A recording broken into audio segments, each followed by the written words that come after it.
Bonjour Constantin. Bonjour Jean-Pierre. Bienvenue à tous pour cette nouvelle session de On répond à vos commentaires. Donc aujourd'hui, on va repartir sur l'épisode 62, le dernier qui est sorti, qui parlait de est-ce que un interne c'est plus motivé qu'un prestat et où j'expliquais que pas vraiment. Et donc du coup, on va dépiler les commentaires. Alors le premier, c'est celui de Richard Faure qui nous dit, voilà, un truc un petit peu gros, mais en même temps, en entretien, on m'a déjà demandé si j'avais été presta ou interne. Le but de la question assumé, en fait, on préfère ceux qui ont un background presta. Ils sont plus corvéables et habitués à des conditions difficiles que les internes. Bon, voilà. Je sais pas s'il y a besoin de commenter en soi. Bah, disons que moi, on en a parlé un petit peu avant, mais moi, c'est vrai que j'ai plutôt l'impression que ça, c'est son interprétation de la question qu'il a reçue. Mais au final, ça pourrait être vrai dans les deux cas, dans le sens où il suffit que la personne ait eu une mauvaise expérience avec les prestats, et au contraire, cette question, c'était pour savoir est-ce que ça va être un prestat qui s'en fout, ou est-ce que ça va être un interne qui s'en fout, quoi. Ça marche. Alors ensuite, on va regarder le commentaire de Daniel. Voilà, qui n'est pas directement sur l'épisode, hein, mais qui est un sujet connexe, hein, sur le fait, effectivement, on le voit, hein, dans certains contextes, certaines entreprises, il y a des prestats qui restent des années, des années, des années. Plus Voilà, et longtemps, effectivement. parfois plus longtemps que les internes. Ben voilà, ben c'est exactement ce que je disais dans les vidéos. Effectivement, tu passes 3 ans. Moi, c'est ce que j'ai connu, hein, quand j'étais à France Télévisions. Alors, sur ce cas-là très précis, mais je crois qu'on retrouve dans d'autres boîtes, hein, voilà, t'es pas censé rester plus de 3 ans, point Ouais. barre, à cause effectivement d'histoires de délit de marchandage, même si il le note dans son commentaire, Daniel. En vrai, le délit de marchandage, c'est un classique, hein, il y a une loi. En vrai, du coup, on respecte juste la loi plutôt que l'esprit de la loi. Et effectivement, du coup, il n'y a que des prestats parce que c'est un contexte tout simplement. C'est très compliqué d'embaucher parce que, bah, par exemple, en fait, il y a un peu trop de monde dans la boîte au global. Tu vas retrouver la même chose, hein, chez du Orange ou autre où c'est juste interdit de licencier des gens. Ouais. Et voilà. Donc du coup, par contre, tu peux prendre des prestats. Les prestats, c'est juste du budget. Donc ça, tu le gères comme tu veux. Donc c'est comme ça que tu te retrouves avec des équipes où il n'y a pas juste quelques prestats qui bougent des trous, mais 80% de prestats en fait, Hmm. parce que c'est le seul recours qu'on retrouve, quoi. Oui, c'est ça.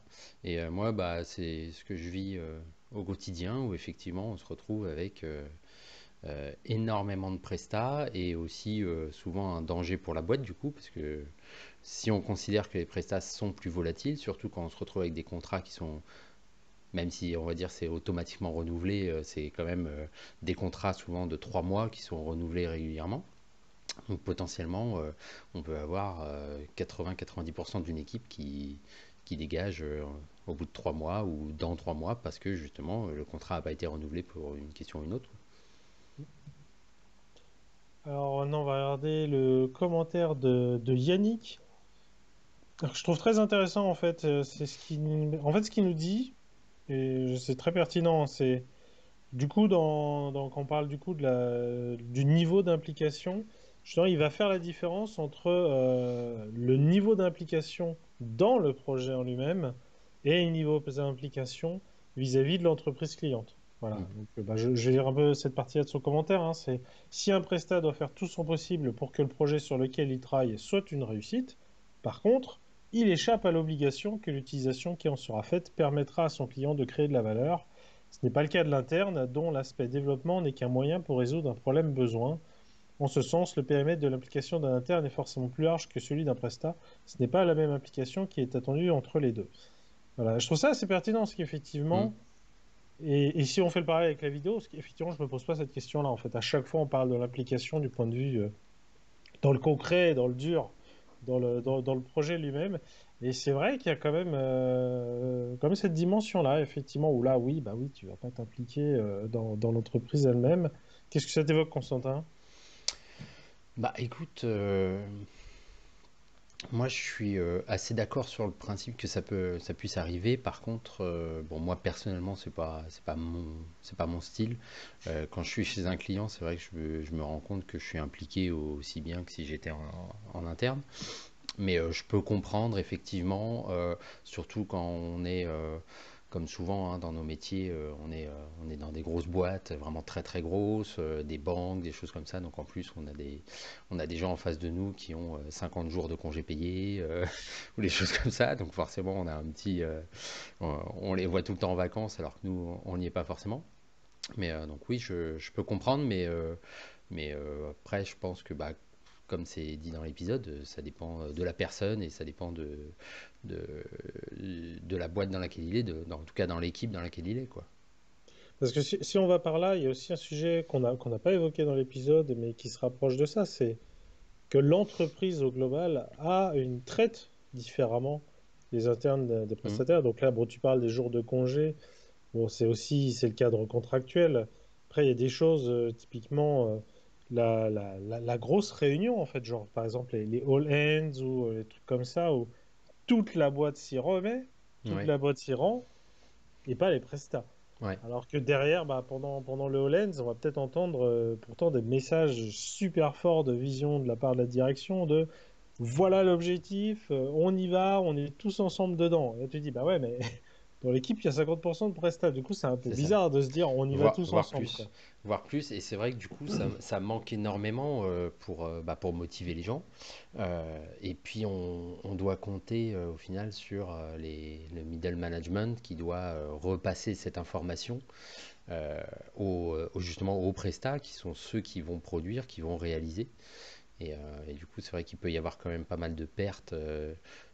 Parce que bah, ça va dépendre de la personne qui va répéter le truc, tout simplement, de ce qu'il a compris, et Et puis puis, de il y a sa toujours cap une perte, hein, de toute façon, oui, ça, c'est on ça, va et pas puis se aussi mentir. de sa capacité à motiver, parce que c'est pas donné à tout le monde, hein, on peut dire les choses de plusieurs façons différentes, du coup, on peut le dire de façon très neutre et très plate, ce qui va faire retomber complètement le soufflet, et au contraire, d'être hyper dynamique et tout.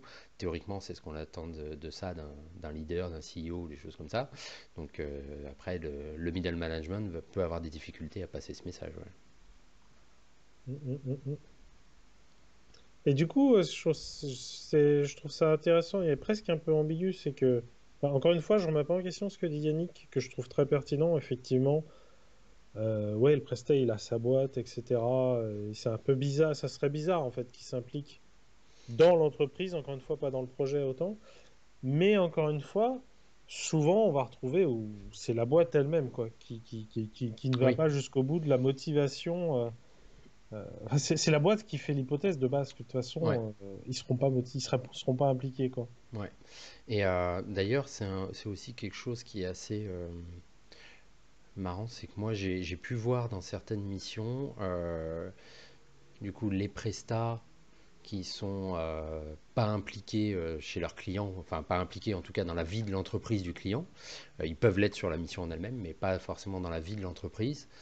Et comme ils sont prestats, en plus, et que ça fait potentiellement longtemps qu'ils sont là, ils sont encore moins impliqués dans la vie de leur entreprise Hmm. réelle, quoi, celle chez qui ils ont un contrat de travail, parce que justement, ils sont tout le temps en mission, donc il n'y a aucune raison, dans un sens, de s'expliquer, surtout quand on est tout seul en mission, tout seul de la même boîte, quoi.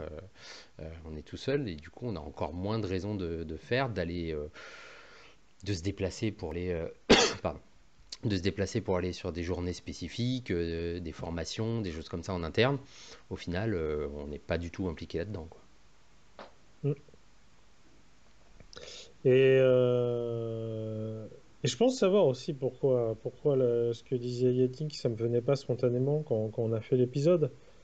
C'est justement parce que comment tu fais le lien entre cette notion d'implication projet et cette implication d'entreprise, c'est un peu ce côté vision et stratégie en fait. Hmm. Et c'est vrai que souvent, tu te retrouves quand même dans une boîte où l'aspect vision, stratégie, il va de inexistant à c'est du pipeau qui correspond pas à la réalité ou comme tu dis, ça se perd dans les strates.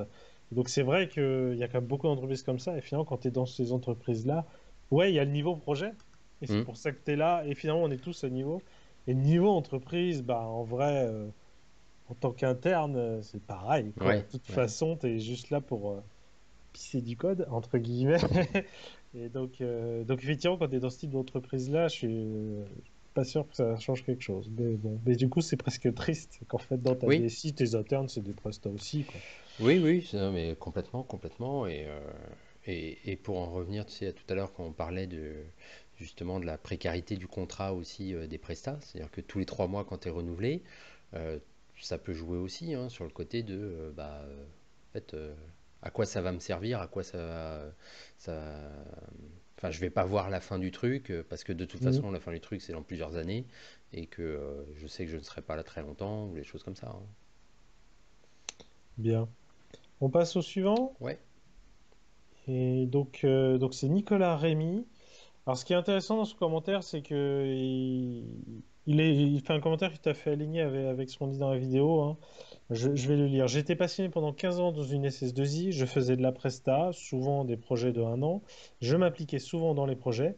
Le management était du style humain. J'ai perdu la passion et je l'ai quitté car la maison mère a décidé qu'il fallait réorganiser, a changé l'équipe de direction de la branche locale. Le management était devenu financier. J'ai trouvé un poste en interne dans une petite structure où le management se fait au niveau humain et je suis de nouveau impliqué. hmm, Voilà, je trouve ça intéressant le focus qui.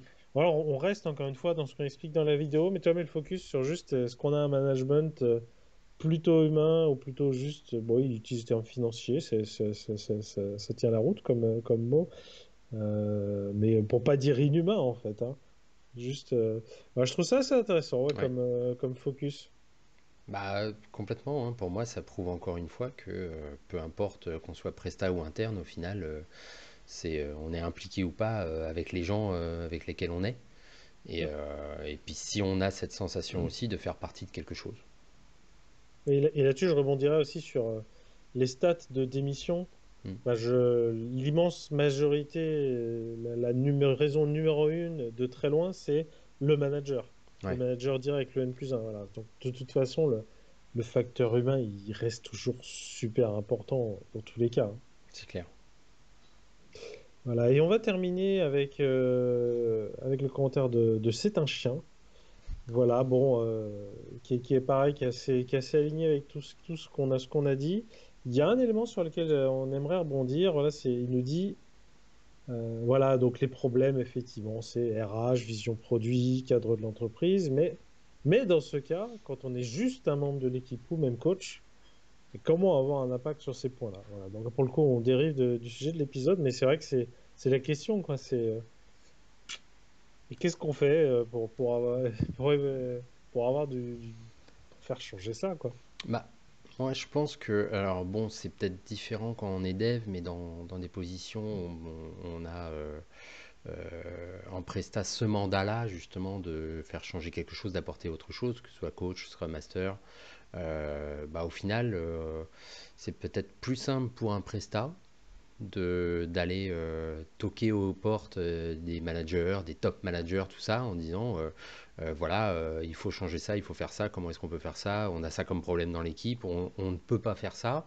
Et ce qui fait que si quelqu'un vient vous dire quelque chose en disant attends, t'aurais pas dû aller voir machin, bah, au final, on a juste le contrat à sortir. Bah, si, regarde, c'est dans ma mission, je dois apporter ça à l'équipe, et le moyen d'apporter ça à l'équipe, c'est d'aller voir machin. Et ce qui est peut-être un petit peu plus touchy quand on est en interne, où au final, on risque bah, de se faire mettre au placard, ou on risque de passer à côté de une promotion ou de quelque chose, parce qu'on a mis en rogne la mauvaise personne, quoi, au final. Oui, puis si tu es dans la posture du coach que tu cites, hein, il y a toujours en plus ce côté très paradoxal en tant qu'externe, en tant que consultant, du coup, dans ce cadre-là, on va parler de consultant, tu as une forme ouais, on va l'écouter, quoi. Alors que Oui, c'est un peu le c'est ça. paradoxe hein, du coach agile interne. Il fait partie des murs. Ouais.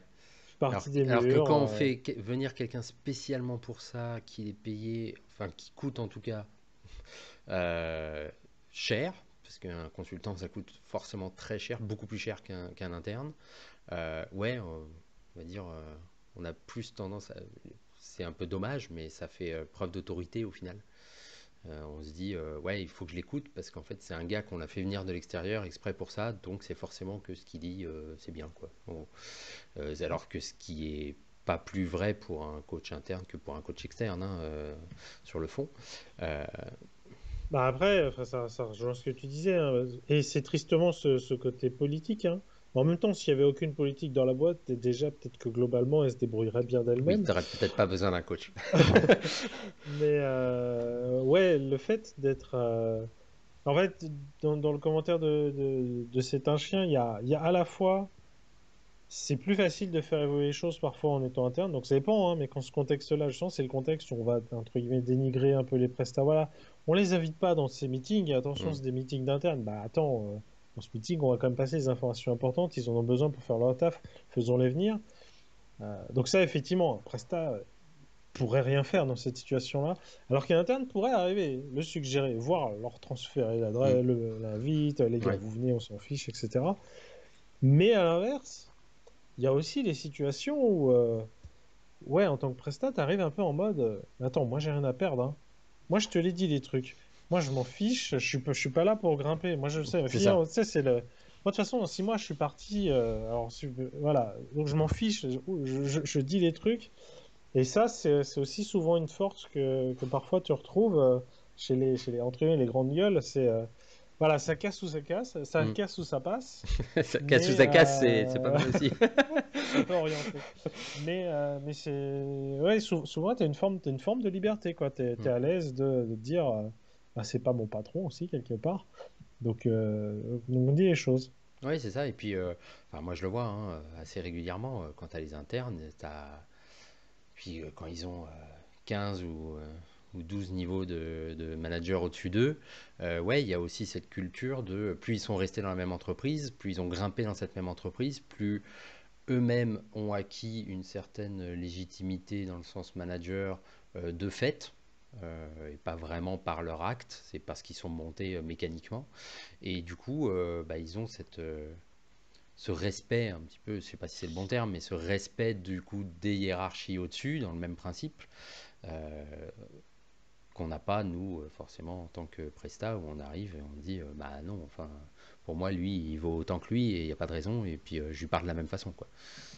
Bah, disons, ouais, ou même sans ça, c'est que t'as du coup un focus qui est à la fois bien et pas bien, mais qui est juste très opérationnel, quoi. Ouais, C'est-à-dire que t'en reviens vite à te dire, il me sert à quoi ce gars-là? Voilà, très bien, il est utile, il a des insights, il me les passe et tout, c'est cool. Lui, tout ce que je vois, c'est qu'il est dans son coin et c'est il un frein. manigance du je sais pas quoi, voilà, c'est un frein. Donc voilà, effectivement, quand tu regardes ça avec ta petite lunette d'interne, bah déjà, tu te dis quelque chose de différent sur les directeurs, tu te dis qu'ils servent à quelque chose, qu'ils donnent une vision, etc. Et potentiellement, tu déroules ta vision de jeu politique dedans, Mm. etc. C'est vrai, quand on prestat, t'arrives. Bah attends, non, mais si le mec il se met pas à faire mon travail directement, ok, enfin, de toute façon, je ferai pas ma village, pas, limite pas besoin de lui parler. Bon, enfin, il y a Oui, quand même des gens très sociaux et prestataires, hein. Mais oui, forcément, tu perçois pas les gens de la même manière, là. ouais. Que ce soit la temporalité et le contexte de non-évolution, tout le monde est d'accord là-dessus, hein. Même si, entre nous, c'est aussi arrivé très souvent qu'un prestat, on lui donne des responsabilités en plus. Mm. Moi, d'ailleurs, ma première mission en tant que Scrum Master, j'étais développeur. Et Mm. on m'a confié cette responsabilité-là. Donc voilà, c'est classique aussi, hein, où tu es Oui, oui, là, on te ça propose arrive d'être chef de projet. et je Mais pense, enfin moi j'ai été en interne pendant très longtemps aussi et ça m'a jamais empêché d'aller ruer dans les brancards des boss ou autre chose comme ça. Après, ça dépend de toute façon de la personne, mais c'est aussi peut-être parce que j'avais aussi un petit peu ce côté, je m'en fous, hein, s'ils veulent pas de moi, s'ils me virent, bah, je trouverai autre chose ailleurs. Il faut pas aussi oublier ça, je pense. Alors là, c'est quand même, on reste très dans l'IT, mais que ce soit des coachs, des Scrum Masters, mais aussi bien des développeurs, le rapport de force on peut trouver du boulot aujourd'hui en tout cas en ce moment est quand même vachement en la faveur ouais, de l'employé plus que des managers.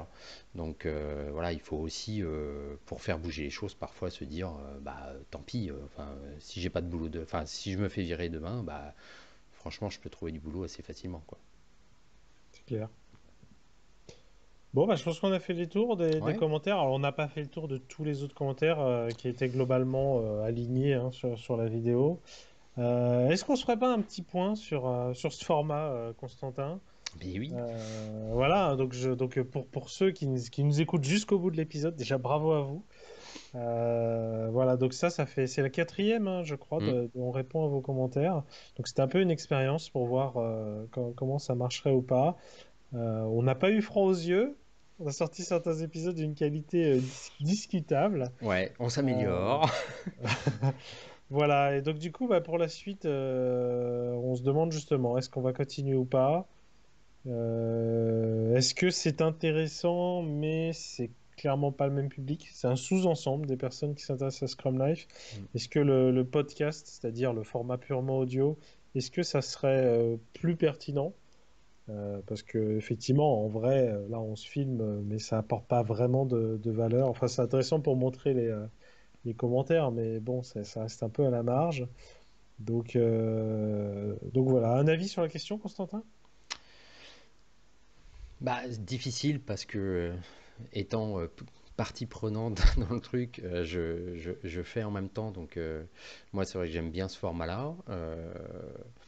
Maintenant, effectivement, si c'est un peu aux gens de nous dire si de toute façon vous écoutez plus que vous regardez ce type d'épisode, donc dans les transports ou autres, et puis vraiment en mode écoute, autant faire un podcast, ce sera peut-être plus facile aussi pour nous, et puis moins sujet à des problématiques de qualité vidéo. Euh, mais après, voilà, si vraiment ça apporte quelque chose, ou au contraire, si vous pensez qu'il y a des choses qu'on ne fait pas et que pourrait apporter la vidéo, même sur ce type de format, voilà, je pense qu'il faut, c'est le moment de demander du feedback et de nous en donner. Donc il faut pas hésiter à donner vos idées, à voir comment on pourrait améliorer ou vraiment changer le format. Voilà. Après, le format podcast audio a aussi peut-être l'avantage d'être plus simple si on veut inviter des gens, Tout à fait. une, deux, trois personnes, parce qu'en format vidéo, ça va devenir un peu compliqué. Donc voilà, il y a des pour et des contre. Et il y a aussi quelque chose hein, qu'il faut qu'on précise, hein, c'est que aussi pourquoi on l'a fait naturellement dans YouTube, alors qu'effectivement, très clairement, c'est du podcast hein, qu'on fait Hmm, là. C'est parce qu'il y avait cette idée-là d'essayer de le faire en live, hmm. justement pour aller dans cette continuité de on répond à vos commentaires. Bah, il y en a peut-être encore d'autres qui arrivent au dernier moment, et voilà, on aurait pu en fin de session bah, lire les nouveaux commentaires pendant le live et en rajouter, etc. Et voilà, on n'a pas osé passer le pas jusque-là, comme on galérait un peu avec l'aspect technique.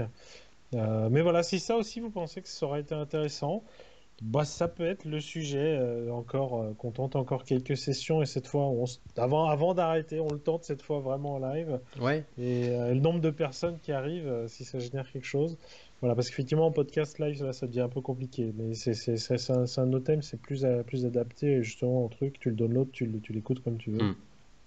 Mais c'est vrai que ouais, le format YouTube Live peut être intéressant. Il faut voir si les gens sont prêts à, à se connecter à une heure fixe et pour discuter du coup au final avec nous, hein, parce qu'il y a aussi ce format-là. On n'est pas obligé de lire les commentaires seulement des commentaires de la vidéo, mais d'avoir vos commentaires et vos Tout à questions fait. en live. C'est aussi un format qui effectivement nous intéresse. Donc il faut voir si pour vous ça peut être quelque chose d'intéressant, quoi. Tout à fait. Eh bien, merci Constantin. Merci Jean-Pierre. On vous dit salut, à une prochaine fois. Salut!